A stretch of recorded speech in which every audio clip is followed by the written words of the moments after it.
Gacha is something I found myself entwined in a symbiotic relationship with for a long time now.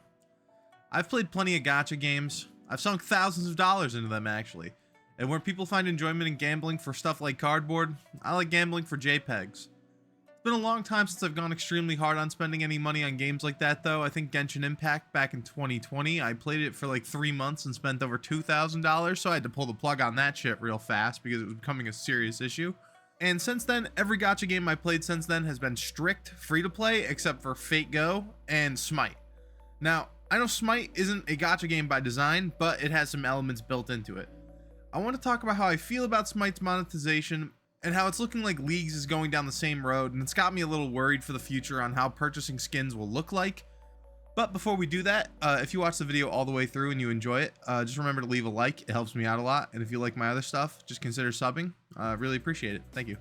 Now, Smite's skin system compared to something like League, where you would be able to just direct purchase skins, every skin that was released basically was released inside of a chest, and then you would gamble your currency on that chest to try to get the actual skin you wanted. And at the end of the year, they would always run this big event called the Odyssey. Now, the Odyssey is basically, I would compare it to almost kind of like a modern day battle pass, where you got around like 10 skins and a few other things like you'd get recall skins or like an icon or a loading banner or like a loading frame for your account or whatever when you're loading in. Now, you could purchase whatever you wanted from the Odyssey, but if you wanted the big ticket item that was all over the advertisement each year for the Odyssey, you would need to purchase everything in the event, and it would get you the pinnacle reward of a tier 5 skin. So if you haven't played Smite and you don't understand what skin tiers are, I'll just explain them real quick. So tier 1 skins are always just a recolor to the base model for whatever god you had. Tier 2 are skins that try to capture a slightly more detailed variation of that character while changing things slightly, but also maintaining the same character model and the same like vision for design. Tier 3 skins they also keep the same model, but they change the god's visual theme. For example, so you have Thor, right? The Asgardian god of thunder. You might turn him into like a heavy metal rocker dude or something like that, but it still keeps the same model. Now, tier 4 skins, they are the most visually different in what I would consider to be what a normal skin tier in League of Legends looks like. And that's just completely making a new model for the character and changing every single aspect of them, so the visuals on their abilities look different.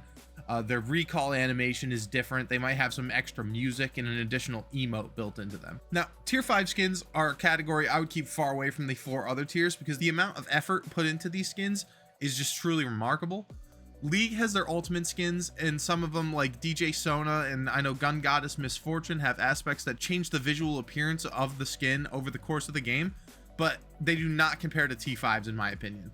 Okay, so like I said earlier, T5 skins aren't really comparable to the other ones. They have like a lot of special things going with them, and most of them are designed to tell like kind of a story alongside with the skin. Certain things need to trigger for tier 5 skins to actually get like cool. So specifically for Thor, when you use his ultimate, yeah, he becomes a Gundam, and you're like this for the rest of the game until you die. And then the next time you pop your ult, you get the suit back again. But yeah, they're pretty cool. This one in particular is one of the best ones in my opinion. This one's pretty fucking sick. The chest system is something I don't really have an issue with because of how long I've been playing Smite. They usually put old skins in the new chests, and since you can't pull the same skin twice, I usually had no issue getting the skin I wanted without having to break the bank. Now, eventually Smite added a pity system to their chests where after 5 pulls of not getting your desired item, you can pick any item that's remaining in the loot pool for you to choose, and then you can get whatever skin you wanted from it. Now, this system is pretty good if you're a new player who's willing to spend some money, but you don't really want to spend hundreds of dollars on skins, like in a chest for fucking lottery. But it's not what I consider to be cheap either. I've dipped my toes into League a few times before seriously getting into it, and I always thought it was a baller move to just release a skin for a set price of like 12-ish bucks, and you just get the skin no hassle. But seeing the new direction that Riot is headed in with this new Fractured Jinx skin and the upcoming set skin, I don't remember its name, but I know they already have another skin like lined up in this Sanctum section. Having a pity system that only hits after spending $250 is like insane. I am a firm believer that skins aren't worth nearly anything close to what we actually pay for them. I think $12 to $30, depending on what type of skin you want in League specifically, is a fair price. And I understand that companies that create these free-to-play games got to make money somehow. I also love skins, and I'll dish out a bunch of money for them. That's not really the issue for me. I've really only been playing the game for about a month and a half, and I already have like 30 skins. But, and this is a big fucking but, okay? Most of them have come from the skin shard system. Incoming League Glaze here, fucking this is the best skin system in any game I've ever played. To offer skins at the quality of KDA Ari and Fright Night Vygar for free just by playing is fucking insane to me. I know that it's basically the chest system from Smite and you can buy them, but I've spent maybe $50 on League, and that includes the Arcane Battle Pass and a couple skins directly. I've gotten 30 extremely high quality skins that are all around tier 4 skins in Smite, most of them from skin shards that I got for free, by the way.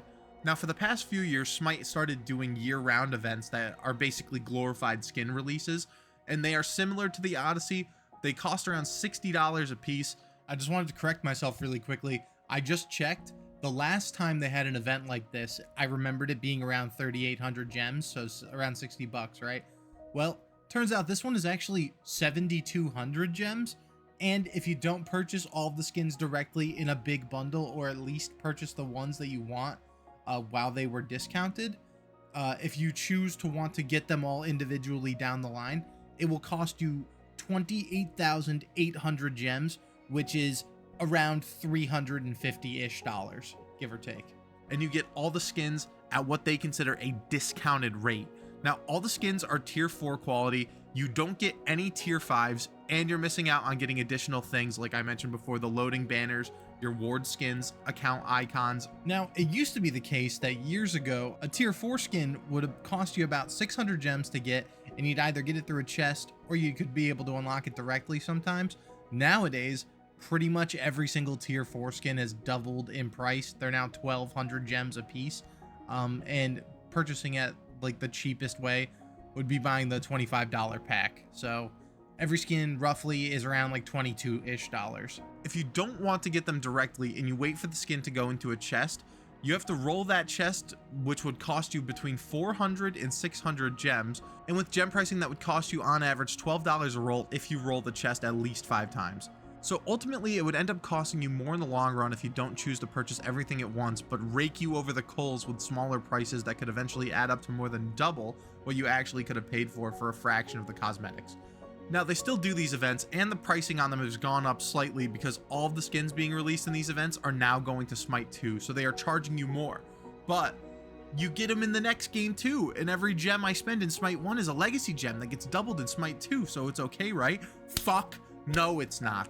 Hi-Rez acts on the surface like they are grateful for the players who have put a decade of time and money into their game, and as a big thank you, they took away 99% of the cosmetics, and they started to design higher quality skins for an increased price under the guise of getting an even nicer version of that skin, plus twice the amount of currency you just spent back to your account in Smite 2. I'm gonna be real with you all. On Smite 2, I have 431,580 legacy gems, okay? You cut that in half, you get 215,790. That is my real gem amount. So you take that real amount of 215,790 gems, you then take the 8,000 gem most expensive pack, which costs you $100, you then divide 215,790 by 8,000, you then get 26.97, and for convenience sake, let's round that up to 27. You then multiply that by 100, and that gives you a rough amount that I've spent around $2,700 on Smite. Now, I'm not a fucking mathematician. I might have gotten that incorrect. If you are better at math than me, let me know, but that is my guess. It seems right. On Steam, I have spent about half of that. You can check it on Steam. And I used to play the game for years and years and years on Xbox before. So I'm not surprised by that number. That's the number that it makes sense to me. Now, this doesn't take into account all the different packs I bought, because no, I didn't buy just 27 different $100 packs over the years. I would buy like a $5 one, a $15 one, $35. It also doesn't take into account all of the times I spent when they do the 50% off sales for the gems. $2,700 is a rough estimate, but it's a little more, a little less, somewhere in between. Now, I have over 900 skins in Smite 1, okay? None of them will be transferring over. I have 5 or 6 different tier 5 skins. None of them will be transferring over. All of those legacy gems I have as it stands right now, will do me nothing more than just act as a 50% off coupon for all future purchases. If you expect me to just bend over and grab my ankles as Daddy Hi-Rez asks me to spend even more money on this game when giving me literally nothing back, you are as delusional as the rest of the people who don't see this as a problem. Some people might say, well, you're not losing all of them and you can still play in Smite 1. And you know what? You are 100% right about that. But I don't want to play either Smite anymore and support a company I feel has not only slighted me, but stabbed me in the back because they are too fucking lazy to move their game from Unreal Engine 3 to Unreal Engine 4 6 fucking years ago when they could have, and then upgrade that game from UE4 to UE5, and we could just have Smite 2 and Smite 1 without having to pay another $30 for another fucking God Pass, without having to have this terrible new mini Battle Pass system for every God that was a free feature built into Smite 1 that allowed you to acquire skins based on a mastery level of a God. Gold at level 1, Legendary at level 5, and Diamond at level 10. This used to cost either gems or favor, Smite's Blue Essence equivalent. Smite 2 has removed any form of free-to-play currency and now gives away Diamonds, the new premium currency, as a daily login. So yeah, you could get a free skin in Smite 2 around once a month if you log into the game every single day consecutively. If you are a Smite player and you continue to play, that is totally fine. But seriously consider it before you choose to spend money on this game, because if they take away the cosmetics now, they can take it away again. I have no issue with the direction of how the actual game of Smite 2 is going. It's actually just becoming third-person League of Legends, and that's fine. But I'd rather not spend any time on it. Okay, Smite rant over.